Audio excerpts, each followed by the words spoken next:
Kids and their families have been more than happy by the anecdotes about Lyle, the music-cherishing, scarf-wearing crocodile who lives on Manhattan's East 88th Road. Starting from the primary book in the series by Bernard Waber was distributed in 1962. A HBO storybook vivified film with tunes by Charles Strouse, Annie, impeccably paired the book's bright delineations and happy story. Presently a true-to-life film with CGI creatures includes the melodies of Benj Pasek and Justin Paul, Fantasy World, Dear Evan Hansen, the best entertainer, handily refreshing the story with a first-class cast. One wise decision was growing the job of Hector P. Valenti, extravagantly played by Javier Bardem. We first see Hector as a hopeful entertainer and performer who can't find a new line of work. At the point when he's informed that his demonstration needs a novel, new thing, more than stunts with pigeons and playing a game of cards, he sees Eddie's outlandish creatures shop across the road. In a back room there is a minuscule child crocodile. Also, he sings. One more wise decision by this film, Shawn Mendes gives the Crocs sweet, graceful tenor. Hector names his new companion Lyle and they live it up singing together. Hector puts all that he has into a fabulous presentation with Lyle. In any case, Lyle, who has never sung before a group of people, gets anxiety in front of large audiences. It is a debacle. Hector goes making a course for bring in a few cash and leaves Lyle in the loft, promising he will be back.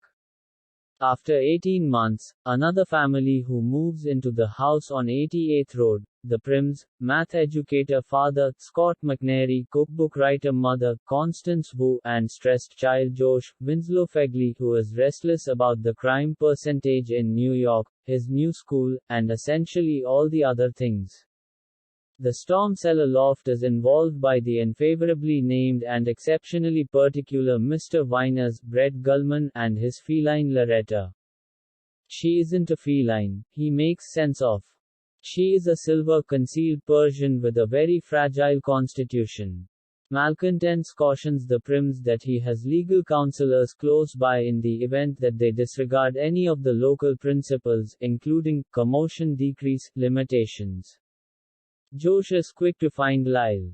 He rapidly moves past his frenzy at finding a 9-foot reptile with terrifying teeth in his storage room when he perceives how cordial Lyle is and how pleasantly he sings. It's an enchanting opposite of the possibility of music mitigating a savage. All things being equal, we see an endless series of people lose and cheered by the singing of an animal varieties normally considered an unnerving dominant hunter. Before long, Lyle and Josh are investigating the neighborhood around evening time, dumpster plunging for connoisseur feasts. Lyle's experiences with Josh's folks follow a similar example. They are terrified, then, at that point, they are companions, then, at that point, they learn certainty and fortitude. Time for the arrival of Hector P. Valenti. Like Lyle, he at first has all the earmarks of being an unwanted interruption, however is rapidly a treasured piece of the family. The locations of the Prims getting to realize Lyle and Valenti are the film's feature. And afterward, things go gravely. Can this recently extended family remain together? The CGI is uncommonly very much incorporated, and with the assistance of good sound plan, stays away from the incessant slip-up of making weighty animals appear to be weightless. The Pasek Paul tunes are loaded up with euphoric soul, joined by some decision needle-drop works of art as Wonder Stevie's, Sir Duke, and a very much picked Elton John number. McNairy and Wu are fine as the concerned guardians who each find a freeing opportunity after Lyle shows them a novel, new thing about their number one side interests.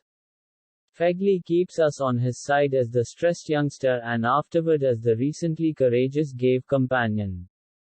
LyLe CrOcOdiLe is all in all too lengthy for a family film, for certain superfluous complexities close to the end, and it's not exactly up to the Paddington level of film variations of exemplary youngsters' books. Yet, It is a kind family film with extraordinary melodic numbers that will make one more age of children ideally search the upper room on the opportunity that they could track down a singing crocodile.